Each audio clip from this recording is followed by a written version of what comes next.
Ẹ kú dédé àsìkò yìí o, gbogbo ẹ̀yin ọmọ Ọlọ́run nílé lóko. Orúkọ Jésù ó dára fún wa. Orúkọ Jésù. Ọlọ́run alágbára dúpẹ́ lọ́wọ́ rẹ o fún àánú àtòrí ọ̀fẹ́ tẹ́ fún wa lónìí. Ìwọ tó ṣàánú fún wa. Ẹ jẹ́ á rí ìmọ́lẹ̀ ọjọ́ òní. A yìn ọ́ lógo, bàbá gba ọpẹ́ wa. A dúpẹ́ fún ohun tí Ọlọ́run ó ṣe inú ayé wa ní ìrìn àjò wa. A fògo ìyìn àtọlá fún wa. Ẹ̀mí mímọ́ gba ìyìn wa o. À ń lọ nínú ọ̀rọ̀ rẹ láti kẹ́kọ̀ọ́. Ọlọ́run bá wa sọ̀rọ̀. Jẹ́rìí agbára rẹ. Yin ara rẹ lógo inú ayé wa o. Gbogbo ọkàn tó ń wò mí, èyí tí ó gbọ́ ọ̀rọ̀ yìí, Olúwa jẹ́ ó léso inú ayé wọn. Jẹ́ ó nítumọ̀ inú ayé wọn. Ẹ̀mí mímọ́ bá wa sọ̀rọ̀. Bẹ́ẹ̀ lórí. Jésù Olúwa wa, àmín. Lónìí a fẹ́ sọ̀rọ̀ lórí kókó kan. Lórí kókó náà ni wípé kí ni àdúrà? A fẹ́ jọ wo ohun tí àdúrà jẹ́. Kí ni àdúrà gan ní pàtó? Àdúrà ní ìgbé ọkàn wa sókè sí Ọlọ́run. Gẹ́gẹ́ bí ìwé Sámúẹ́lì ti sọ. Ìwé Sámúẹ́lì orí ìkíní ẹsẹ̀ ìkẹẹ̀ẹ́dógún sí ìkẹẹ̀ẹ́dógún sọ nípa rẹ̀. Bẹ́ẹ̀ ni orin Dáfídì náà sọ nípa rẹ̀, nípa tí àdúrà gangan jẹ́. Àdúrà dàbí mímí nínú ayé ènìyàn tó jẹ́ pé kò lè ṣàìmáwà. Ẹ rí i pé tí ènìyàn ò bá lè mímọ́, òpin tí ń dé bọ̀ fún ẹ̀dá bẹ́ẹ̀ nìyẹn. Òpin ò ní dé bá wa lórúkọ Jésù. Bí mímí nínú ayé ènìyàn, bẹ́ẹ̀ ni àdúrà jẹ́. A kò lè wà láyé láìsí èémí. Bẹ́ẹ̀ náà sì ni èèyàn kò lè wà láyé láì gba àdúrà. Àdúrà jẹ́ nǹkan tó ṣe pàtàkì, tó ṣe kókó fún Ọlọ́run. Bákan náà, àdúrà ṣe pàtàkì nínú ayé ènìyàn gẹ́gẹ́ bí mo ti sọ. Níbikíbi tí ènìyàn bá gbé wà, níbi tí ènìyàn bá gbé wà gẹ́gẹ́ bí ọmọ Ọlọ́run, àìní kan gbọ́dọ̀ wà. Yálà ènìyàn jẹ́ ènìyàn mímọ́ ni o tàbí kò jẹ́ ènìyàn mímọ́. Ó jẹ́ ẹni tó gba Ọlọ́run gbọ́ ni àbí ó jẹ́ tó àìní kan gbọ́dọ̀ wà nínú ayé rẹ̀. Nítorí wípé inú ayé yìí tá a wà, ayé rúdurùdu ni. Àìní kan gbọ́dọ̀ wà. So níbi tí àìní kan bá sì ti wà, níbẹ̀ dájúdájú èèyàn gbọ́dọ̀ láti gbé ọkàn rẹ̀ sókè sí Ọlọ́run. A ní láti gbé ọkàn wa sókè sí Ọlọ́run, láti gbàdúrà sí Ọlọ́run. Nípa gbígba àdúrà, láti gbé ọkàn wa sókè sí Ọlọ́run. So a rí pé àdúrà ṣe pàtàkì fún wa gan, gẹ́gẹ́ bí ìwé mímọ́ ti sọ. Tá bá wo ìwé Sámúẹ́lì kínní. Ìwé Sámúẹ́lì kínní sọ nípa ohun tí àdúrà jẹ́. Ó sọ fún wa níbẹ̀ ká lè tún kọ́ ẹ̀kọ́ nípa rẹ̀. Gẹ́gẹ́ bí mo ti sọ, Sámúẹ́lì kínní orí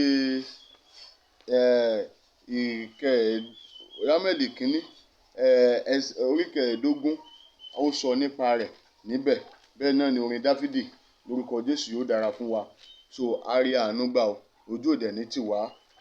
Mo gbàdúrà lórúkọ Jésù. Ọkàn wa yóò balẹ̀. Oore tá à ń fẹ́ lọ́wọ́ Ọlọ́run yóò ṣe fún wa o. So à ń tẹ̀síwájú. A ní àwọn nǹkan tá tún mẹ́nubà níbí. Àdúrà ni ṣíṣe. Àdúrà bí a ti gbàdúrà sí Ọlọ́run. Àwọn ọ̀nà tá ń gbà láti gbàdúrà sí Ọlọ́run, òun náà tún ní àwọn wọ̀nyí. Àdúrà ní ṣíṣípẹ̀ sí Ọlọ́run. Ṣíṣípẹ̀ sí Ọlọ́run, òun náà ni pé in pleading God. Ká máa bẹ̀ ẹ́, ká ṣípẹ̀ sí. Bẹ́ẹ̀ náà a máa ń gbàdúrà nípa bẹ́ẹ̀ náà. Ó dẹ̀ ṣe kókó, ó dẹ̀ ṣe pàtàkì gan jùlọ. Kíké pe Ọlọ́run. Kíké pe Ọlọ́run. Orin Dáfídì orí 50 ẹsẹ̀ ìkẹẹ̀ẹ́dógún ó sọ nípasẹ̀ rẹ̀, nípa kíké pe Ọlọ́run. Tá bá wo orin Dáfídì orí 50 ẹsẹ̀ ìkẹẹ̀ẹ́dógún, ó sọ fún wa wípé kí o sì ké pè ní ọjọ́ ìpọ́njú. Èmi ó gbà ọ́, ìwọ ó sì máa yìn mí lógo. Kí o sì ké pè mí ní ọjọ́ ìpọ́njú. Èmi ó gbà ọ́, ìwọ ó sì máa yìn mí lógo. That is ní ọjọ́ ìpọ́njú. A ké pe Ọlọ́run. Ẹ rí i pé mo sọ síwájú pé èèyàn kan ò lè wà kí àìní kan mọ́ wà nínú ayé rẹ̀. Nígbà tí àìní kan bá sì ti wà, dájúdájú a gbọ́dọ̀ gbé ohùn wa sókè nípa gbígbàdúrà. so ká ké pè é ní ọjọ́ ìpọ́njú, ó ti dá májẹ̀mú pé òun yóò gbọ́, òun yóò sì dá wa lóhùn. Ké pe Ọlọ́run ni lórí nǹkan tó ń là kọjá yẹn, dìde ní ìgbàgbọ́ gẹ́gẹ́ bí ọ̀rọ̀ rẹ̀ ti sọ, mọ tí Ọlọ́run sọ. Bó bá ti ń gbàdúrà, má kàn gbàdúrà lásán, lórí tó ń gbàdúrà sí, mọ tí Ọlọ́run sọ. Ó rí pé ìwé mọ́ sọ wípé kí o sì ké pè mí ní ọjọ́ ìpọ́njú, èmi ò gbọ́, èmi ò sì dá ọ lóhùn. Tá a bá ń gbàdúrà lọ, a máa fi Ọlọ́run pé Olúwa ti kọ wípé o sọ wípé kí n ké pè ọ ní ọjọ́ ìpọ́njú, ìwọ yóò gbọ́, Olúwa gbóhùn mi báyìí, ó sì ní ìwọ yóò dá mi lóhùn, nǹkan tí mò ń fẹ́ rè dá mi lóhùn. So yóò rọrùn fún wa, Ọlọ́run yóò dẹ̀ ṣe fún wa bí a bá ti ní ìgbàgbọ́ bẹ́ẹ̀, tá a sì gbàgbọ́ wípé ẹni tá à ń gbàdúrà sí, ohun tá à ń fẹ́ yẹn ó wà lọ́wọ́ rẹ̀, ó lè ṣe fún wa. Sẹ́mọ̀ wípé ìwé Jeremiah 32 sọ wípé 32:27 sọ wípé ó ní èmi ni Ọlọ́run gbogbo ẹran ara. Ìjẹ́ ohun ká wà tí ó ṣòro ṣe fún mi bí? No, kò sí nǹkan tó ṣòro ṣe fún Ọlọ́run. Ohun gbogbo ní ṣíṣe pẹ̀lú Ọlọ́run, yóò sì dára fún ọ bó ṣe ń gbìyànjú ẹ̀, bó dẹ̀ ṣe ń fọkàn bá wa lọ, wàá rí àánú gbà. Títú ọkàn wa jáde sí Ọlọ́run, láti tú ọkàn wa jáde, that is to express our mind unto God, to express our heart, to pour out our heart unto God. So a tú ọkàn wa jáde lórí nǹkan tá a fẹ́, nǹkan tó ń dùn wá, tó jẹ́ ọkàn wa. Ọlọ́run yóò dẹ̀ ṣe fún wa, a rí àánú gbà lórúkọ Jésù. Wíwá ojú rere Ọlọ́run, Psalm 105 ó sọ nípa rẹ̀, nípa wíwá ojú rere Ọlọ́run. Tá bá wo Psalm 105, ó sọ nípa rẹ̀. Psalm 105:4 ó sọ nípa wíwá ojú rere Olúwa Ọlọ́run ọ̀gá ògo. Ǹjẹ́ sọ ń wá ojú rere Ọlọ́run? Gbọ́n tí Psalm 105 sọ níbẹ̀, verse 4, ó ní ẹ máa wá Olúwa àti ipá rẹ̀, ẹ máa wá ojú rẹ̀ nígbà gbogbo. Torí kò sí ìgbà tí ò yẹ tó lè wá ojú Olúwa. Yálà wọ́n rìn lọ, o lè wá ojú Olúwa. O wà níbi iṣẹ́, bó ṣe ń ṣiṣẹ́, wàá máa wá ojú Olúwa, wàá máa gbàdúrà, wàá dẹ̀ máa ṣiṣẹ́ yẹn lọ tó ń ṣe lọ. Ẹ máa wá ojú Olúwa ní ìgbà gbogbo. Ẹ máa wá ojú Olúwa ní ìgbà gbogbo. Ẹ máa rántí iṣẹ́ ìyanu rẹ̀ tí ó ti ṣe, iṣẹ́ àmì àti ìdájọ́ ẹnu rẹ̀. Gẹ́gẹ́ bẹ́ẹ̀, àwa máa rántí nígbà tá a bá ń wá ojú Olúwa ní ìgbà gbogbo, a máa rántí ní tí Olúwa ti ṣe sẹ́yìn fún àwọn kan. Gẹ́gẹ́ bó ti ṣe, ọ̀nà tó gbà ṣe, àwa máa rò, àwa máa sọ fún Olúwa, ìwọ náà ṣe tèmi bó ṣe ṣe ti lágbájá báyìí nínú ìwé mímọ́. Bó ṣe ṣe fún àwọn mẹ́sàáyà nínú ìwé mímọ́ tó yọ wọ́n lóko ẹrú, yọ èmi náà. Tá a bá jẹ́ pé à ń gba àdúrà, tá a rí pé àwa nínú ìsìnrú, à ń gbàdúrà báyẹn, yóò dẹ̀ ṣe ìtẹ́wọ́gbà lórúkọ Jésù. Ìtẹ̀síwájú, tá a bá tún wo Matthew 7, Matthew orí ìkeje,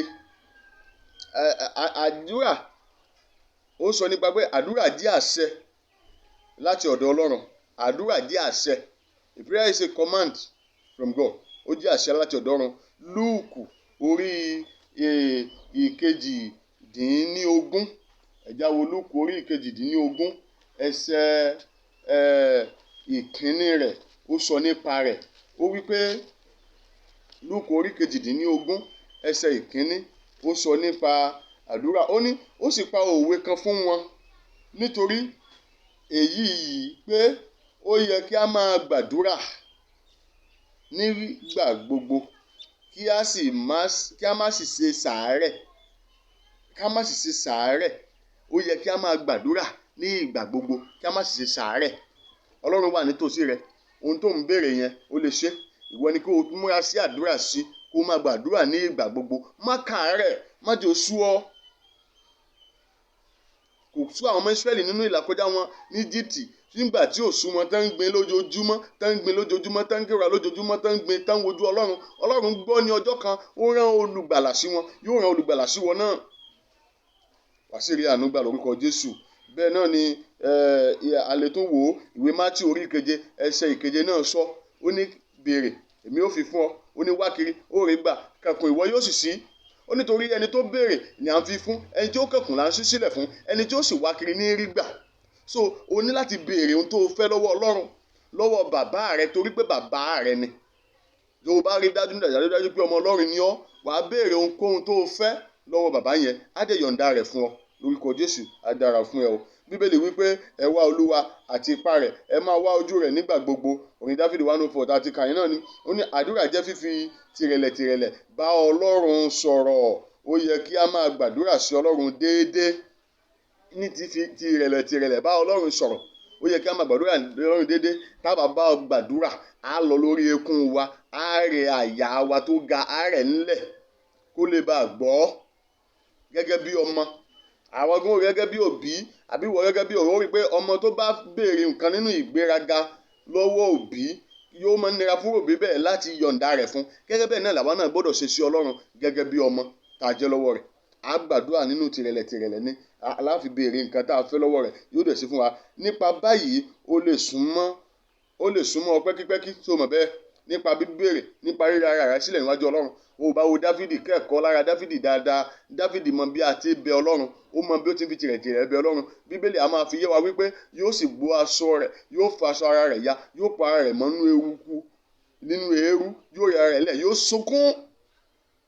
Ọlọ́run yóò sì gbọ́ nítorí pé ó ti kérora nínú ọkàn rẹ̀, ó sì tẹ ara rẹ̀ bá. Lórúkọ Jésù wàá dára fún ẹ bó ṣe ṣe bẹ́ẹ̀ o, àdúrà rẹ̀ ó sì gbà. Gẹ́gẹ́ bí ọ̀rẹ́ àwọn kan, àti mọ̀ pé ọ̀rẹ́ àwọn kan gẹ́gẹ́ bí yóò lè súnmọ́ pẹ́kípẹ́kí bí ọ̀rẹ́ àwọn kan. Àwọn wo náà ni àwọn kan tí ń bá wa sọ, tí à ń súnmọ́ sọ fún wa náà ni pé bí ọ̀rẹ́ ta ni ọ̀rẹ́ bàbá wa Ábúráhámù, pè ní ọ̀rẹ́ Ọlọ́run. Ẹ wo Jóòbù, ẹ wo Nóà. Yóò dára fún wa lórúkọ Jésù. Àdúrà wa yóò gbà o. Ọlọ́run ga lọ́lá o, kó o sì mọ̀ bẹ́ẹ̀, ó sì jẹ́ alágbára síbẹ̀ ó ń tẹ́tí sí àdúrà wa. So nígbà tó ga lọ́lá tó sì jẹ́ alágbára, wàá mọ̀ pé ogun tó ń là kọjá yẹn kò lágbára tó Ọlọ́run. Ọlọ́run ga jùlọ.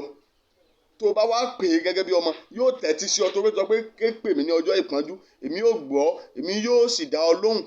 Nǹkan tí àdúrà jẹ́ nìyẹn. Lórúkọ Jésù, àdúrà èmi àti rẹ yóò gbà o, ọkàn wa yóò sì balẹ̀, ojú òdẹ̀ ní tiwa. Lórúkọ Baba àti Ọmọ àti Ẹ̀mí Mímọ́. So mo fẹ́ bi ọ́ léèrè báyìí. Ǹjẹ́ sí ẹbí tirẹ̀ ń gbàdúrà sí Ọlọ́run déédéé?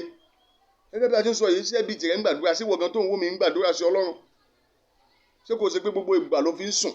Àtọ̀sán oorun, àṣálẹ́ oorun, ọ̀gànjọ́ òru oorun, òwúrọ̀ kùdù hàì tó yẹ kó dúpẹ́ lọ́wọ́ Ọlọ́run, kó dúpẹ́ fún tó ṣe fún ọ lánàá, tó ṣe fún ọ sẹ́yìn wá, kó dẹ̀ tún béèrè nǹkan míì.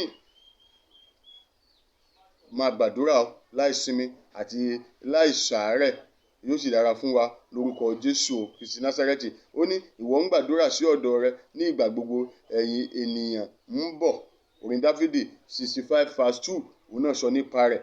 Wọ́n ní nígbà tí a bá ń gbàdúrà, a ní láti bá Ọlọ́run sọ̀rọ̀ láti inú ọkàn wa. Ò ní wo tó ń ṣẹlẹ̀ ní agbègbè rẹ, ò ní wo tí àwọn èèyàn ń sọ ní àdúgbò rẹ, àbáriwo kan ò ní wáríwọ́ ọjà.